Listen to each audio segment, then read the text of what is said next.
4:00 ng hapon, Nobyembre 14, taong kasalukuyan. Tumambad sa kanilang dalawang umuusok-usok at punong-puno ng ingredients na pansit. Ano kaya ang naganap nung araw na iyon?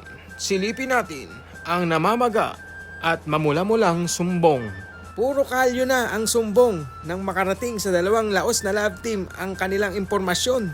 Kaya't hindi na sila nagdalawang isip na iwanan ang kanilang mga labahan. Dumiretso sila sa pasyalan ng mga Pilipino na kung tawagin ay Batha dito sa Riyadh, Saudi Arabia.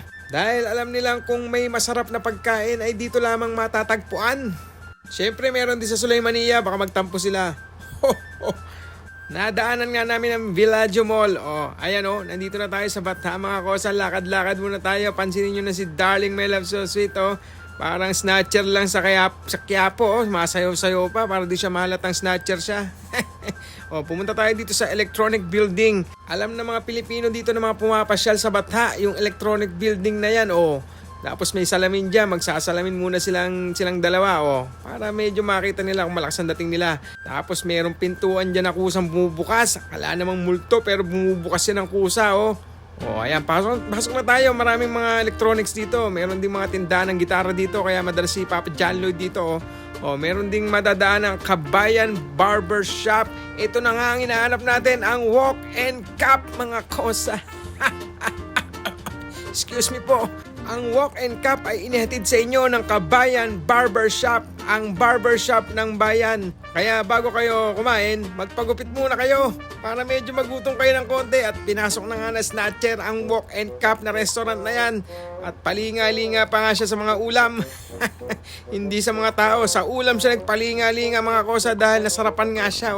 Ang sasarap ng mga pagkain dyan, lutong bahay yan mga kosa. Wala kayong tulak kabigin dyan dahil dyan masasarap. Lalo na to, ito yung ang tawag dyan, kinilaw. At meron din silang chicken skin mga kosa. May mga juice.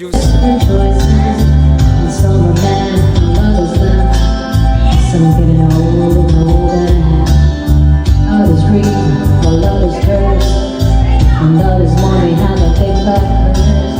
And some are pure, and some have bread. And some are sober, and some are wasted.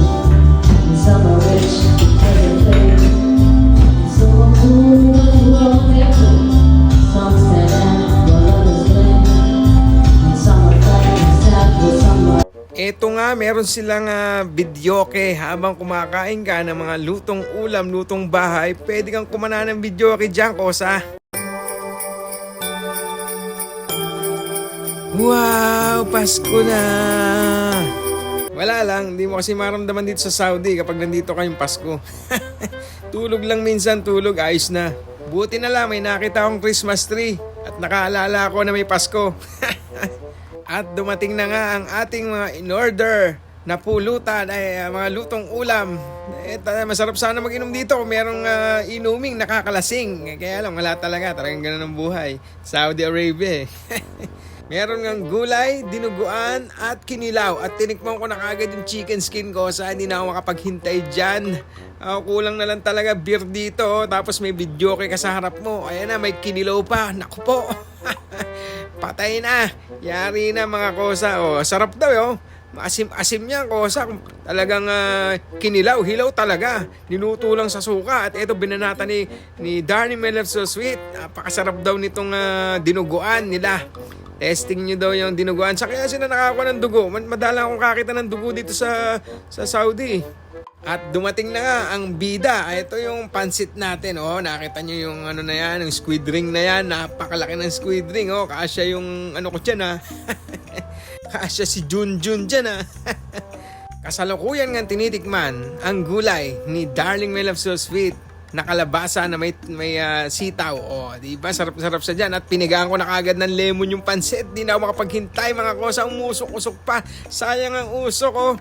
Huwag mo sayangin ang usok, Papa John Lloyd. Ayan na. Tikman mo na. Ayan na. Sinubo na. Wala na. Finish na naman. Sinama pa yung buntot ng hipon. Ba't sinasama mo yung buntot ng hipon? Iluwa mo yan, Papa John Lloyd. Lulunukin pa yata yung buntot ng hipon, Yun, niluwa pala. Akala ko lulunukin mo yan, Iba ka, kosa. Oh, ayan, oh. Tingnan natin yung pansit natin. Oh, ayan, may squid ring yan, oh. Tapos may mga chicken. Halo-halo yan. Seafoods tsaka chicken, oh. Magkakasama yan. Tapos may hipon din yan na napakarami din.